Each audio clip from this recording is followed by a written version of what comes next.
देखिए सर, इस लेक्चर में हम कुछ और क्वेश्चंस को करेंगे जो कि एग्ज़ाम में ही पूछे गए क्वेश्चन है सारे।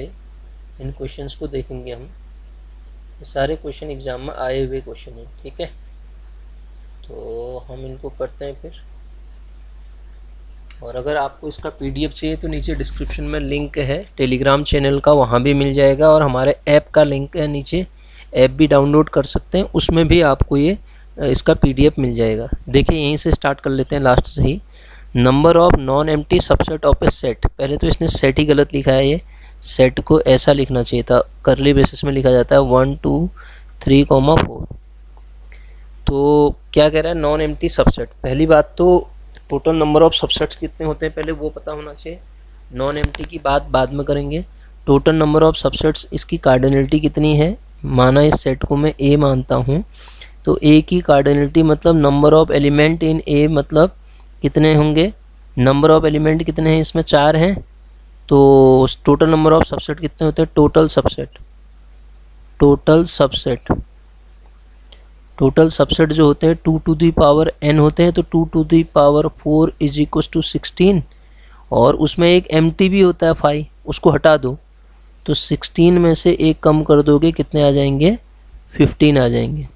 ठीक है। अगर आप खुद करना चाहते हैं तो आप देखिए एक बार नीचे डिस्क्रिप्शन से लिंक से वो पीडीएफ को डाउनलोड करिए, फिर आप उनको खुद करने की कोशिश करिए। ठीक है। अगला क्वेश्चन देखिए। In order to define equivalence relation R on a non empty set A which of the following is not required. देखिए इक्विवेलेंस रिलेशन किसे कहते हैं, जो रिफ्लेक्सिव हो, जो सिमेट्रिक हो और जो ट्रांजिटिव हो। जो रिफ्लेक्सिव हो, सिमेट्रिक हो, ट्रांजिटिव हो, वो कौन नॉट रिक्वायर कह रहा है। Which of the following is not require कह रहा है ना, तो कौन नहीं है, एंटी सिमेट्रिक होना जरूरी नहीं है। अब आइए अगले क्वेश्चन पे, ये क्या कहना चाह रहा है, उपसमुच्चय। उपसमुच्चय मतलब होता है पावर सेट। ठीक है। उपसमुच्चय मतलब पावर सेट। पावर सेट, किसी सेट के पावर सेट निकालने हैं तो जितने नंबर ऑफ सबसेट्स होंगे उतने ही वो पावर सेट भी होते हैं। तो पावर सेट का मतलब इसमें एलिमेंट कितना है, एक एलिमेंट है, ध्यान दीजिएगा, एक एलिमेंट है इसके अंदर। तो 2 to the power 1 is equal to 2 number होंगे। समुच्चय के उपसमुच्चय हैं, कौन कौन से हैं कह रहा है, 2 कौन कौन से होंगे, करली बेसिस में लिखेंगे। एक तो खुद अपने आप में 5 होता है, एक ये खुद होता है, 2 कौन होंगे, 0। तो इसका ऐसा कुछ है कहीं पे, उपसमुच्चय कौन कौन से होंगे, उपसमुच्चय को तो करली बेसिस में लिखा जाता है ना, तो ये लिखने का तरीका भी पहला इसका गलत है। अच्छा कौन होंगे कह रहा है ना, तो ये बी ऑप्शन करेक्ट हो जाएगा इसका।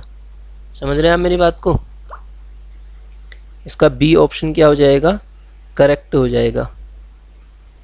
ठीक। उपसमुच्चय तो पूछ रहा था शायद ये। ठीक है। उपसमुच्चय का मतलब इसका ऑप्शन बी ही करेक्ट हो जाएगा फिर।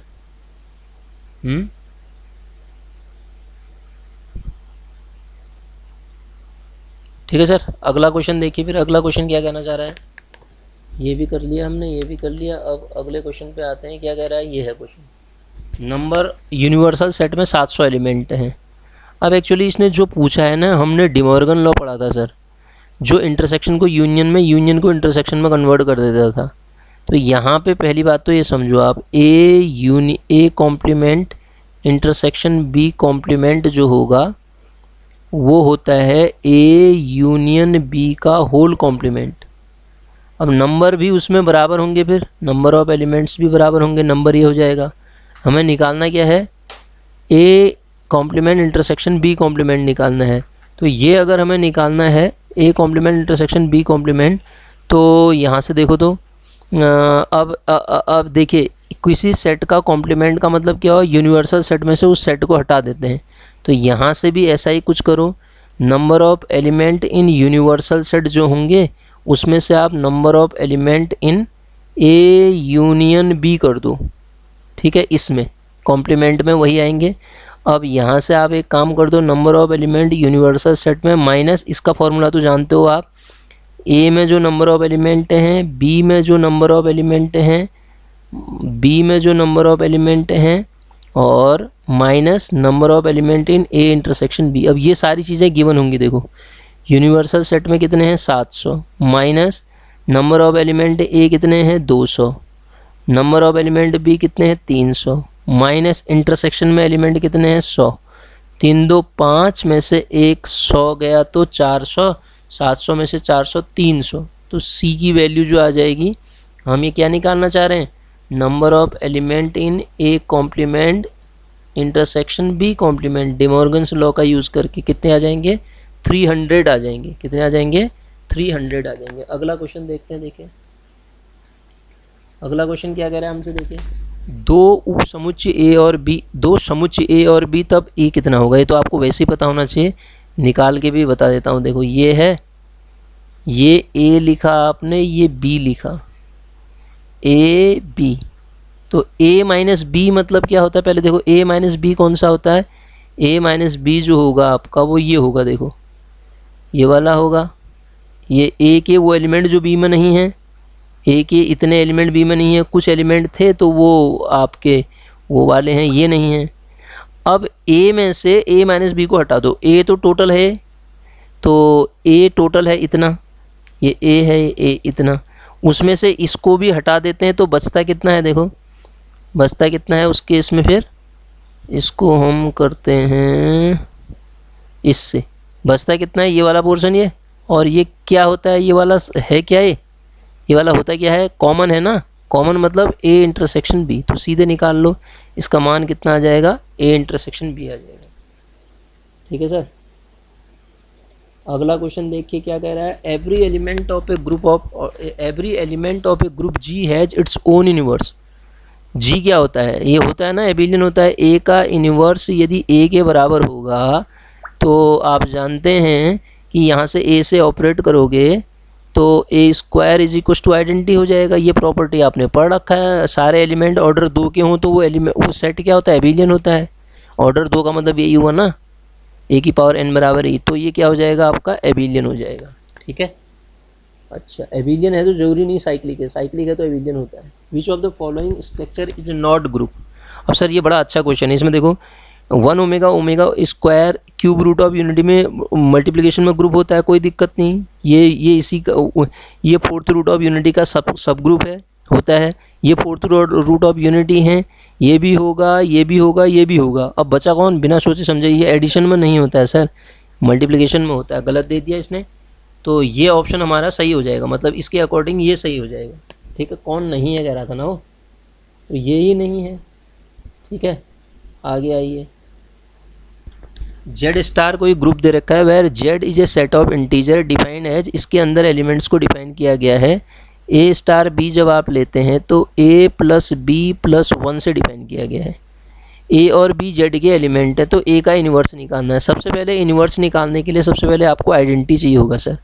ए स्टार ई बराबर निकालूंगा तो a प्लस ई प्लस 1, तो और आइडेंटिटी की डेफिनेशन क्या कहती कि a प्लस ई प्लस 1 को a के बराबर रखोगे, सिंप्लीफाई करोगे तो e की वैल्यू कितनी आ जाएगी -1। ये तो e आ गया -1। अब a का इन्वर्स मान लेते हैं a डैश है, तो a स्टार a डैश बराबर आइडेंटिटी होना चाहिए, और ये क्या आएगा a plus a dash plus 1 is equal to -1, तो a डैश बराबर कितना आ जाएगा -2 माइनस a, -2 माइनस a, यही आ रहा मेरे हिसाब से। तो -2 माइनस a इसका इन्वर्स हो जाएगा सर, समझ रहे हैं आप मेरी बात को, -2 माइनस a। ठीक है, -2 माइनस a इसका इन्वर्स हो जाएगा। इतना ही आ रहा है फिर ये, या कुछ और आएगा इसमें, कुछ और आएगा तो आप बताओ, मुझे तो लग रहा है कि इतना ही आएगा। ठीक है, करा तो सही है ना हमने, ये हमने किया तो सही है ना सर।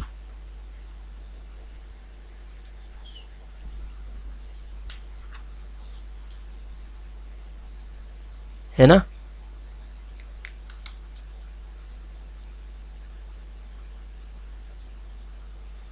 जी। ए इन्वर्स कितना हो जाएगा -2 माइनस ए। आगे बढ़े, आगे देखिए अगला क्वेश्चन क्या कह रहा है, least order of non abelian group is equal to. देखिए आइडेंटिटी, एक एलिमेंट हो किसी ग्रुप में, खाली आइडेंटिटी एलिमेंट, तो वो ग्रुप तो एबिलियन होता ही होता है। और 2 एलिमेंट प्राइम ऑर्डर के जितने भी होंगे, ग्रुप का ऑर्डर यदि 2 है, इसका मतलब ये ऑर्डर कितना है प्राइम, ये भी एबिलियन होगा। और 3 भी प्राइम नंबर है, ये भी एबिलियन होगा, 5 भी प्राइम नंबर है, ये भी एबिलियन होगा, और 4 बचता है दो, जो भी ग्रुप पी की पावर टाइप के होते हैं, 2 की पावर, ग्रुप का ऑर्डर 4 है तो पी की पावर 2 टाइप का है, वो भी एबिलियन होता है। अब 1 से लेके 5 तक तो सारे के सारे एबिलियन होते हैं, तो बचा कौन, 6 ऑर्डर का, 1 से लेके, यहाँ से देखो, यहाँ से इस, ये भी एबिलियन होता है, ये भी एबिलियन होता है, ये भी एबिलियन होता है, तो नॉन एबिलियन यही हो गया। वैसे भी आप सबसे जो छोटा ऑर्डर है नॉन एबिलियन वो 6 ही होता है, और वो ग्रुप होता है S3, symmetric group of permutation कहते हैं उसको, ठीक है। तो ये S3 आपका क्या हो जाएगा, सबसे छोटा नॉन एबिलियन होगा। अब देखो सर ये क्वेश्चन क्या कह रहा है, टी स्क्वायर से टी क्यूब में लीनियर ट्रांसफॉर्मेशन दे रखा है, ठीक है। देन रैंक ऑफ टी निकालना है हमें, रैंक ऑफ टी हमें निकालना है, ठीक है। रैंक ऑफ टी हमें निकालना है, तो कैसे निकालते हैं रैंक ऑफ टी, आपने पढ़ा है होगा ये, ठीक है। नहीं भी पढ़ा है तो मैं बताता हूँ। ये आपको क्या दे रखा है, ये तो आपको दे रखी है स्टैंडर्ड बेसिस। स्टैंडर्ड बेसिस के रिस्पेक्ट में आप क्या करते हैं, R2 की बेसिस क्या होती है आप जानते हैं, 1,0 और 0,1 होती है, और R3 की बेसिस क्या होती है, 1,0,0 और 0,1,0 और 0,0,1 ये होती है। तो सबसे पहले TXY निकालते हैं। अगर मैं T1,0 निकालूंगा तो मुझे क्या मिलेगा, यहाँ देखो सॉल्व करके बता देता हूँ, 1 + 0, 1 - 0, 0 x माइनस, ये क्या है, x + y, x - y है ना, 0। तो ये कितना आया सर, ये आया आपके पास 1,1,0 आया। और t फिर निकालो आप, t 0,1, t 0,1 निकालोगे तो कितना आएगा, 0,1 देखो, t 0,1 में 0 + 1, 0 - 1, 1 ये आएगा, ये आ जाएगा 1, -1, 1। अब देखो सर ध्यान दीजिएगा, अगर स्टैंडर्ड बेसिस नहीं दी होती तब तो कोई और बात होती, लेकिन ये स्टैंडर्ड बेसिस गिवन है, तो आप इसकी जो मैट्रिक्स बनती है, TB कहते हैं उसको, T with respect to ordered basis जो मैट्रिक्स बनती है, इनको रो वाले जो एलिमेंट लिखे हैं कॉलम वाइज लिख लो, 1, 1, 0 और 1, -1, 1, ठीक है, 1, -1, 1 यही आएगा, ठीक है। हम जो भी हमें मैट्रिक्स दी होगी तो उसके जो एलिमेंट मिलेंगे हम उनको कैसे लिख देंगे, इस तरीके से लिख लेंगे। T3 से हमें यहाँ मैट्रिक्स T3 से T2 में ही दे रखी शायद है, तो इसको जब हम सिंप्लीफाई करेंगे सर, तो सिंप्लीफाई करने के बाद क्या पाएंगे हम, देखिए तो अगर हम इसको सही कर रहे हैं तो इस मैट्रिक्स में 1, 1 इसको जोड़ घटा दो 0, और ये कितना आएगा, -1 माइनस का 2 आएगा, मैं सीधे कर दे रहा हूँ 0, और फिर उसके बाद 1। अगले ऑपरेशन में हम क्या करेंगे, इसको सॉल्व करेंगे, 1, 1, 0 और 1, और 0, 0 हो जाएगा ये, ठीक है। तो इसका तो ऑर्डर रैंक तो 2 आ रही है सर, इसकी रैंक कितनी आ रही है, इसकी 2 आ रही है। तो रैंक 2, क्योंकि ये non zero number of row rank होती है ना, रैंक कितनी हो जाएगी इसकी, रैंक की तो पूछ रहा है, रैंक ऑफ टी कह रहा है, ट्रांसफॉर्मेशन मैट्रिक्स हमने बना दी तो उसी की रैंक तो पूछ रहा है, रैंक कितनी आ गई इसकी, 2 आ गई सर, ठीक है। तो ऐसे करेंगे, इस क्वेश्चन को करा रखा होगा मैंने थ्योरी में, देख लो आप। अब ये तो बहुत आसान है, T and S are invertible linear operator किसी वेक्टर स्पेस में, तो T ये रिवर्सिबल लॉ भी होता है, ये तो बहुत बार पढ़ रखा है, ऑपरेटर में भी ये फॉलो होता है। S इनवर्स T इनवर्स होगा, कोई ऑप्शन है, तो इसका जो आंसर आ जाएगा आपका S इनवर्स T इनवर्स आ जाएगा, S इनवर्स T इनवर्स आ जाएगा। तो कोई ऑप्शन है S inverse T inverse, yes, S inverse T inverse option कौन सा है, C आ जाएगा इसका आंसर, ठीक है। अब बढ़ते हैं हम ऊपर को, इसमें आते हैं, देखिए ये क्या कह रहा है, Sn कोई सीक्वेंस है, तो ये सीक्वेंस आप जानते हैं इसकी वैल्यू कितनी होती है sir, limit n tends to infinity पे इसका मान अब जब आप निकालते हैं n टेंस टू इन्फिनिटी पे 1 + 1/n की पावर n, आप पाएंगे क्या होगा, ये 1 की पावर इन्फिनिटी। तो इसको सॉल्व करने का मेथड क्या होता है, e⁻⁴ limit n tends to infinity 1 plus 1/n-1 into n, ये तो होता है e to the power, indeterminate form में पढ़ाया होगा मैंने, 1/n इंटू n से n कट गया e, तो ये e आ रहा है और e एक इरेशनल नंबर होता है, तो कन्वर्ज करेगा ये इरेशनल वैल्यू पे, कन्वर्ज तो कर ही रहा है, और किस पॉइंट किस पे कन्वर्ज करेगा ये, इरेशनल वैल्यू पे,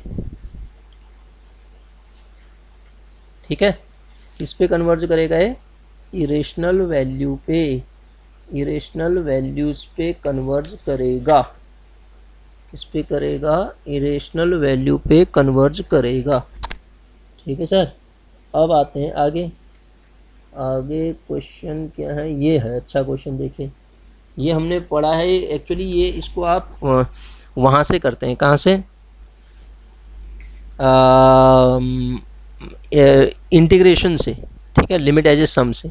इसको सीधे लिखूँ मैं, क्या लिखूँगा, limit n tends to infinity पे जनरल टर्म लिखो इसको, समेशन ऑफ, कैसे लिखते हैं, r बराबर 1 to n, क्या लिखूँगा इसको, 1 अपॉन कितना आएगा ये, n प्लस r, r बराबर 1 to n होगा, फिर ये r बराबर कहाँ से कहाँ तक वेरी करेगा ये, 6n तक दिया है ना इसने, 6n का मतलब होगा r बराबर 1 to क्या लिखें इसको, n प्लस r ना, r की वैल्यू अगर 5n रखें लास्ट में, 5n तक जाएगा, फिर ये ठीक हो गया। और लिमिट कैसे निकालते हैं इसमें, इसको तोड़ते हैं हम कैसे, आपको अगर याद आ रहा है तो 1/n समेशन r बराबर 1 to 5n, 1 लिखोगे तो n प्लस r, 5n लिखोगे तो 6n, ठीक तो है, तो ये कितना हो जाएगा, 1/n कॉमन जब आपने लिया 1 प्लस r/n, और लिमिट कैसे निकालते हैं, r/n से निकालते हैं, r/n टेंस टू n को जब आप n टेंस टू इन्फिनिटी पे, limit n tends to infinity होगा, 1/∞ 0 हो जाएगा, और 5n/n करोगे तो लास्ट में 5 आ जाएगा। तो ये इंटीग्रेशन क्या होता है बताओ तो, 1 से 0 से लेके 5, किसकी, इसकी वैल्यू की 1 अपॉन लॉ, ये कितना आएगा, r/n को x रखते हैं हम, तो 1 बाई क्या आएगा बताइए sir, 1/1 plus x, 1/1 plus x dx, बहुत आसान है, और इसका वैल्यू क्या होता है, log 1 प्लस एक्स, लिमिट लगा दो कहाँ से कहाँ तक, 0 से लेके 5 तक, तो log 6 माइनस log 1 0 होता है, तो log 6 आ रहा है इसका आंसर, log ऑफ 6 आ रहा है मेरे ख्याल से, तो log 6 बेस e, यही इसका ऑप्शन करेक्ट हो जाएगा सर, ठीक है। अच्छा आगे क्वेश्चन और देखते हैं, और क्या है, अगला क्वेश्चन देखते हैं, अगला क्वेश्चन देखते हैं, इसके अगले कितने क्वेश्चन है, और इसमें ये दे रखा है, ये 2 तो आसान है, देखिए ये क्या है, ये क्या पी टेस्ट है ना, पी टेस्ट क्या होता है, समेशन, और बताया था मैंने, ये तो थ्योरी भी पढ़ा रखी है मैंने, यहीं पे आप पिछले लेक्चर्स को देखिए आप, 1/n to the power p, p जब ग्रेटर देन 1 होता है तो कन्वर्जेंट होता है, पी टेस्ट है ना, कन्वर्जेंट होता है, और p less than equals to 1 पे डाइवर्जेंट होता है। अब sir p less than equals to 1 पे डाइवर्जेंट होता है, मतलब p less than equals to 1 पे डाइवर्जेंट होगा। अब इस क्वेश्चन को देखो, यहाँ पे un बराबर आपको गिवन है n raise to the power 1/2 upon 2n raise to the power 5 plus 1, vn निकालते हैं n की पावर 1/2 अपॉन नीचे क्या आएगा, मैक्सिमम पावर n की पावर 5 कॉमन ले लेते हैं, तो n की पावर 5 कॉमन ले लेंगे, नीचे हाईएस्ट पावर, इसको ना एक्चुअली इसको सॉल्व करेंगे हम, n की पावर 1/2 अपॉन n की पावर 5 जब कॉमन लेंगे, 2 + 1 अपॉन n की पावर 5 ऐसा होगा, तो यहाँ से आप पाएंगे n की पावर कितना आएगा, ये 1 अपॉन n की पावर 5 माइनस 1/2, 10 माइनस 1, 9/2 ना, 9/2 ही बनेगा शायद, अगर मैं इसको सही कर रहा हूँ तो 9/2 ही आएगा ना,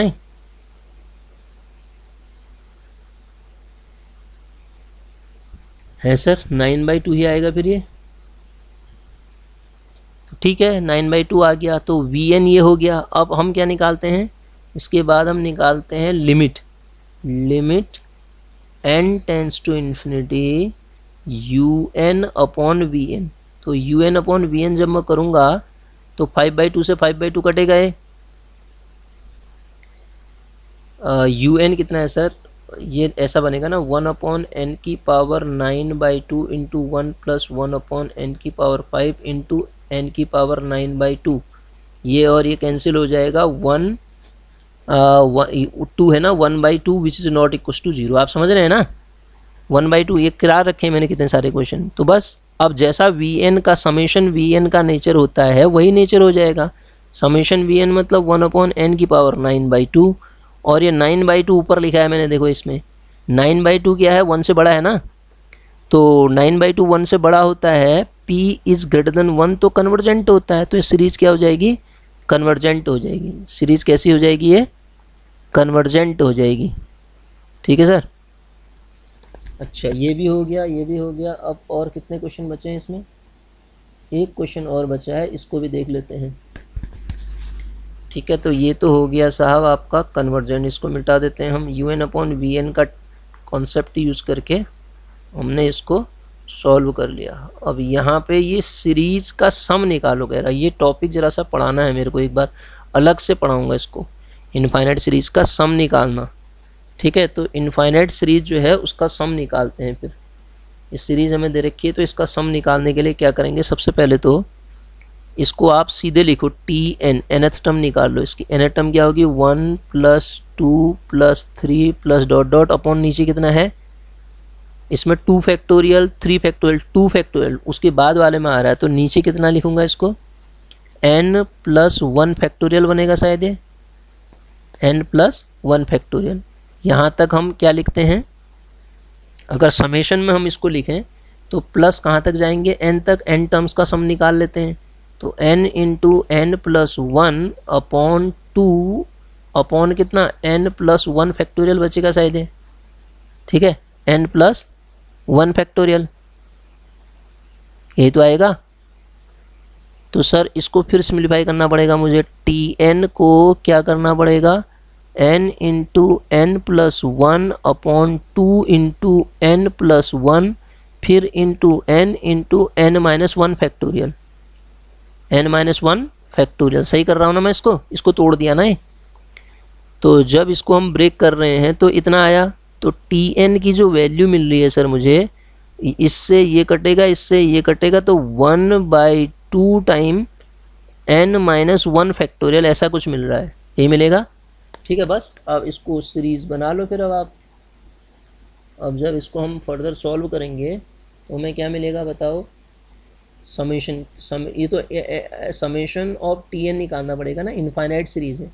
तो this equals to summation of 1/2 को तो बाहर लिख लो, अंदर तोड़ो। अब आप अंदर क्या करोगे, पहला टर्म n = 1 रखोगे तो 1 - 1 0 फैक्टोरियल, तो ये कितना आएगा, 1 + 1/1 factorial plus 1/2 factorial plus up to and so on plus infinity तक जाएगा सर ये।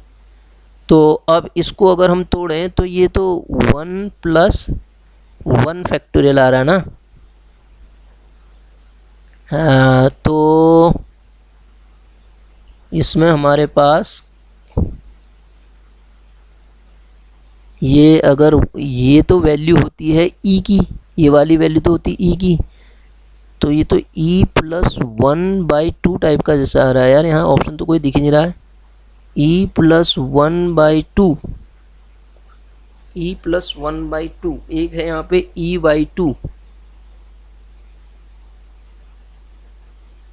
मैंने सही कर रखा ना, एक बार और देख लेता हूँ। हाँ, पहला n बराबर जैसे ही आप क्या रखोगे 1, तो 0 फैक्टोरियल, 0 फैक्टोरियल का मतलब कितना होता है 1, फिर n = 2 रखोगे तो 1, तो 1 से लेके, अच्छा ठीक है ऑप्शन, अगर हम इनफाइनाइट टर्म्स में से एक टर्म नेगलेक्ट भी कर दें तो कोई दिक्कत नहीं, तो 1/2 तो बाहर है ही है, 1 + 1 तब फॉर्मूला बन जाएगा ना, 1 + 1/2 factorial plus 1/3 factorial plus dot dot. अब e की पावर x का फॉर्मूला आप जानते थे, 1 + x plus x 1 plus x square upon 2 factorial plus x cube upon 3 factorial plus ये होता है ना। ई का फॉर्मूला क्या होता है 1 प्लस एक्स, हाँ तो सही तो है, फिर टर्म घटाने की भी ज़रूरत नहीं है हमें। तो ये एक्स प्लस 1 अपॉन फैक्टोरियल सीधे ई है, ई है तो ये क्या हो जाएगा e/2 आ जाएगा सर, इसकी वैल्यू क्या आ जाएगी e/2 आ जाएगी। तो इस तरीके से इन क्वेश्चंस को हम सॉल्व करेंगे। अगर आपने पीछे पुराने लेक्चर नहीं देख रखे हैं तो पहले पुराने लेक्चर देखें, फिर जाके इसको करने की कोशिश करिएगा आप, ठीक है। साथ में अगर आपने चैनल सब्सक्राइब नहीं किया तो प्लीज़ सब्सक्राइब करें। नीचे डिस्क्रिप्शन में लिंक दिया है ऐप का, ऐप पे मैंने कोर्स भी डिस्क्राइब किया, पूरा का पूरा कर रखा है, कोर्स बना रखा है, तो जाके आप वहाँ पे कोर्स को भी देखना चाहें तो देख सकते हैं सर, ठीक है। अब आते हैं हम, तो इतना करिए, उसके बाद अगले लेक्चर में मिलेंगे।